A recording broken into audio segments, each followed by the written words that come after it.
Madame le ministre de la Santé. Merci. Madame la ministre, chère Elisabeth, je voudrais saluer sa présence ici. Elle a rappelé effectivement les 3 bonnes raisons de sa présence, mais je voudrais moi aussi témoigner de son entière mobilisation à l'endroit des patients, quel qu'il soit, dans son cadre aujourd'hui professionnel pour ce qui concerne l'HAD, mais aussi tout ce en quoi elle a contribué lorsqu'elle était en responsabilité au sein de ce ministère de la Santé. Merci Elisabeth. Monsieur le député-maire, cher Pierre-Christophe, monsieur le sous-préfet, monsieur le directeur de l'ISRP, pas que j'écorche votre nom, cher Gérard Herman, mesdames et messieurs les élus, je crois que vous êtes ici nombreux réunis. Je voudrais saluer les étudiants. Mesdames et messieurs, je suis ravie aujourd'hui d'être là pour inaugurer vos nouveaux locaux de l'Institut supérieur de rééducation psychomotrice. D'autant plus que ce jour marque un anniversaire, vous l'avez dit, les 38 ans de la création du diplôme d'État. Et moi aussi, j'aurais une pensée particulière à l'égard de Madame Bernadette Soubiran, qui malheureusement n'est pas parmi vous. En tout cas, une pensée pour elle, et je compte sur ses fils ici présents pour lui transmettre également toute notre reconnaissance, parce qu'elle a été une actrice majeure dans la fondation même de la psychomotricité française. C'est vrai que les psychomotriciens sont une profession jeune, si j'ose dire, 38 ans, au regard des autres professions de santé. Et puis, parce qu'elle est importante parce qu'elle a répondu à un besoin d'une nouvelle approche thérapeutique qui, tout d'abord, a concerné, c'est vrai, les enfants, puis s'est étendue ensuite aux différentes catégories populationnelles, et je veux parler en particulier des personnes âgées, notamment celles qui présentent une maladie d'Alzheimer. Et c'est vrai que si nous sommes réunis aujourd'hui, il y a eu un élan marqué, fondamental, qui s'est accompagné dans la mise en œuvre du plan Alzheimer. Ce plan voulu par le président de la République pour répondre aux enjeux que représente la prise en charge de ces malades, afin de leur apporter une meilleure qualité de vie. Il y a, vous le savez, un plan métier qui est inscrit dans ce plan de santé publique, qui est à la fois, ce plan est un défi, mais à la fois une opportunité pour les professionnels de la réhabilitation. En effet, avec ce plan, on voit bien qu'il y a une nécessité aujourd'hui d'apporter de nouvelles modalités de prise en charge avec des approches innovantes qu'on appelle désormais cognitivo-comportementales, tant à l'hôpital d'ailleurs que dans les établissements d'hébergement pour personnes âgées dépendantes, et qui reposent essentiellement sur 2 professions que vous connaissez bien, les ergothérapeutes et les psychomotriciens. Il a donc fallu très rapidement que cet appareil de formation s'adapte, augmente significativement le nombre de places, parce que l'objectif qui était préconisé par le plan Alzheimer était ambitieux. Nous avions, à l'horizon 2012, la nécessité de se doter de 2000 nouveaux professionnels, psychomotriciens et ergothérapeutes, pour la fin de cette année. L'enjeu était énorme, et je ne vous cache pas ma préoccupation lorsque j'étais en charge des aînés et en charge du déploiement de toutes les mesures médico-sociales, quel n'était pas mon souci face à cet objectif qui nous était donné, parce que si on voulait que les mesures d'accompagnement et de prise en charge des patients soient optimales, il fallait que nous ayons ces 2000 professionnels. Pour accompagner les patients dans les nouvelles modalités de prise en charge, je l'ai dit, mais à l'intérieur des unités d'hébergement renforcées, au niveau des pôles d'activité et de soins adaptés, dans les services de soins infirmiers à domicile, on a parlé de l'HAD, mais les SSIAD renforcés qui avait des compétences élargies avec la nécessité, effectivement, d'apporter de nouvelles compétences au domicile des patients. Eh bien, je peux vous dire que cet objectif est en passe d'être relevé puisque nous aurons près de 1900 nouveaux professionnels d'ici à la fin de l'année. Je voudrais, de ce point de vue, vraiment saluer le dynamisme du directeur de l'IRSP, Monsieur Gérard Herman, parce qu'il a largement contribué à relever ce défi. Ce sont 212 places dans les écoles d'ergothérapie et 373 places dans les écoles de psychomotriciens qui ont été créées. Alors, les quotas de formation, c'est-à-dire le nombre d'étudiants admis en première année au diplôme d'État de psychomotricien, a plus que doublé depuis 2007. On est passé de 398 étudiants psychomotriciens en 2007 à 771 étudiants en 2011. Et Monsieur Herman, je dois vous adresser un coup de chapeau également, tout particulier pour votre investissement dans le développement de cette filière de l'apprentissage. Et je crois que ça, c'est très important. Vous le savez, le gouvernement mise beaucoup sur le développement de cette forme de formation. Alors, on connaît le compagnonnage qui fait partie intégrante des études de médecine, l'alternance cours-stage qui est assez habituelle dans les formations paramédicales. Et pourtant, le recours au modèle de l'apprentissage, il faut l'avouer, y est encore très peu développé. Alors, vous êtes un des rares opérateurs, Monsieur Herman, à vous être investi dans ce domaine, et je voulais le souligner. Outre l'augmentation des capacités de formation, les deux professions sont pleinement intégrées dans la réforme des formations paramédicales pour les introduire dans les systèmes LMD. Les ergothérapeutes bénéficient d'ailleurs du nouveau programme depuis 2010. Les métiers de la santé, il est vrai, bougent. Ils évoluent pour répondre aux besoins de nos concitoyens. Et je dois veiller, en tant que ministre de la Santé, à ce que cette évolution se fasse dans un cadre sécurisé, en respectant les grands équilibres. Il y a de nombreuses professions paramédicales, et c'est vrai que tout ceci doit conserver un équilibre entre différentes professions, et je crois que c'est très important.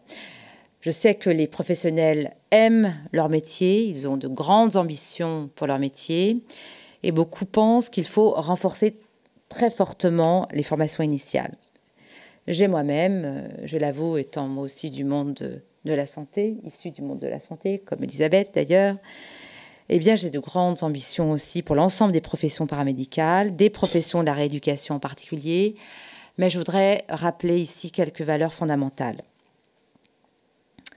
Nous devons croire aux jeunes.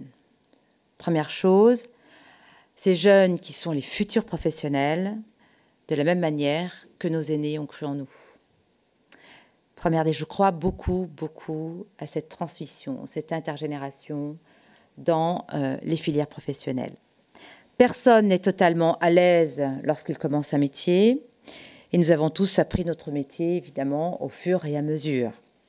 D'ailleurs, il faut le dire, on ne cesse d'apprendre. Même aujourd'hui, en tant que ministre de la Santé, je découvre bien, plein de choses au quotidien dans ma vie ministérielle, s'agissant des professions de santé, des filières universitaires, du cadre d'exercice de ces professions de santé et de tout ce qu'il y a autour, ce domaine hyper technicisé qui est le monde de la santé.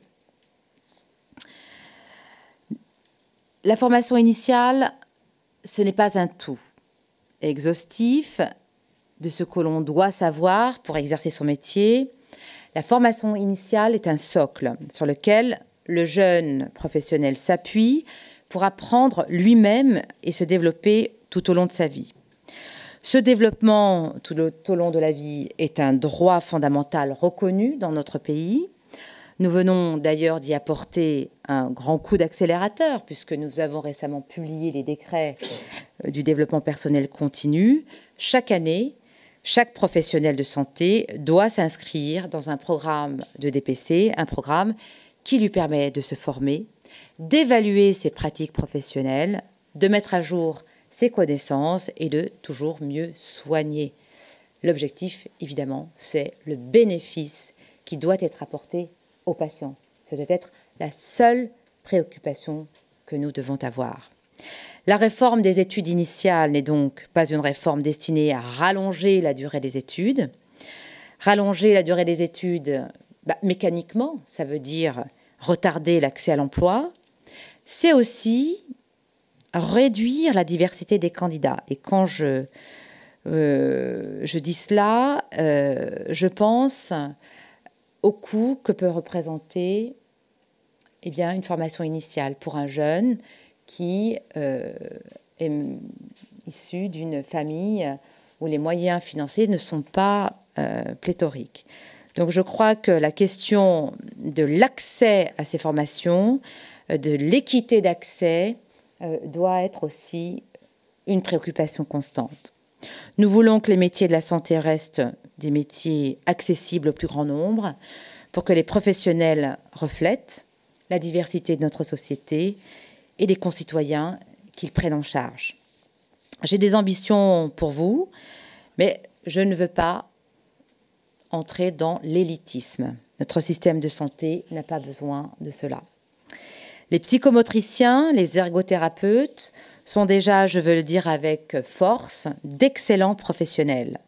Et il ne faudrait pas qu'à l'occasion de cette réforme, certains piétinent les compétences et la richesse des professionnels d'aujourd'hui. Je veux que les formations initiales, dont la qualité n'est pas en doute, soient pleinement reconnues par les universités et par les autres pays européens. Et je sais l'investissement de tous pour y parvenir. Je veux que de véritables parcours universitaires soient construits, soient accessibles à celles et ceux qui, munis de ce socle, choisissent de poursuivre ou reprendre des études au niveau du master ou pour poursuivre jusqu'au niveau du doctorat. Mais je ne veux pas imposer à tous les jeunes toujours plus d'obstacles pour rentrer dans le monde du travail. Pour conclure, je voudrais former un vœu, celui que davantage de jeunes choisissent nos métiers, choisissent vos métiers, qu'ils connaissent tellement mal, il faut le dire, que ce sont des professions qui sont assez confidentielles et peut-être insuffisamment connues du grand public. Et nous avons besoin de l'ensemble des professionnels paramédicaux. Je crois que Elisabeth le disait tout à l'heure, nous avons des problèmes de recrutement dans les hôpitaux. À Paris, c'est crucial. La Lyonnaise que je suis peut témoigner aussi de ce problème dans une autre grande ville. Et nous devons mobiliser nos jeunes pour choisir véritablement ces perspectives de carrière, parce que ce sont des métiers où il y a véritablement un avenir, une perspective de carrière, je l'ai dit. Il n'y a pas de problème de délocalisation, il n'y a pas de problème de chômage. Bien au contraire, les besoins vont être de plus en plus grandissants avec l'évolution, évidemment, de la durée de la vie.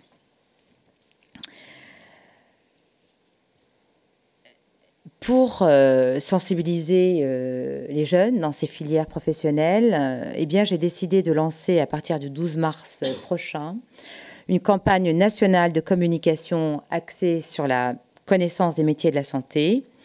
Parmi les 16 métiers prioritaires qui feront l'objet d'une communication plus ciblée, bien évidemment, figurent les professions d'ergothérapeutes et de psychomotriciens qui gagnent à être mieux connus dans la population. Espérons que cette campagne suscitera des vocations auprès des plus jeunes. Je voudrais terminer par remercier les étudiants qui nous ont accueillis tout à l'heure. Alors les benjamins de la promotion, ceux qui nous ont accueillis dans le cadre des ateliers. Je ne vous cache pas que j'ai été très émue de voir cet apprentissage, parce que ça m'a projeté dans les EHPAD, les nombreux EHPAD que j'ai visités en tant que secrétaire d'État en charge des aînés. Et là, j'ai vu eh bien, vos aînés qui sont en exercice aujourd'hui. Et j'ai observé à quel point j'ai fait le lien entre ce qui était enseigné ici et la mise en application de cet apprentissage dans la vraie vie. Et c'est pourquoi j'ai été très, très émue tout à l'heure, parce que les étudiants se prêtaient au jeu, mais je revoyais toutes ces personnes âgées qui n'étaient pas capables de parler, de communiquer, et qui s'exprimaient avec le corps, ou qui, je n'allais pas dire jouer, c'est pas le mot, mais en tout cas utilisaient des ballons pour essayer de retrouver en coordination motrice et tout ce que ça implique. La question du regard aussi m'a beaucoup émue, parce qu'évidemment, ce sont des métiers dont nous avons besoin, et pour vous dire que ces besoins sont bien réels. Je peux vous le dire en tant que ministre de la Santé, mais surtout parce que je viens de ce monde de la santé et je sais à quel point ces métiers apportent une vraie valeur ajoutée dans la filière, dans la chaîne du soin. Et je voudrais saluer la démarche et le dynamisme que vous avez ici à travers la Fondation. J'ai découvert que vous avez de beaux projets, vous ne cessez d'innover, vous ne cessez de vous projeter dans l'avenir. Je crois que tout ça va dans le bon sens.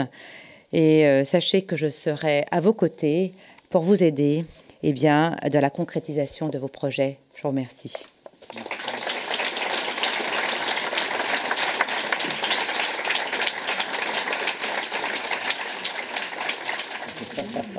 Voilà. Ah, voilà. Super.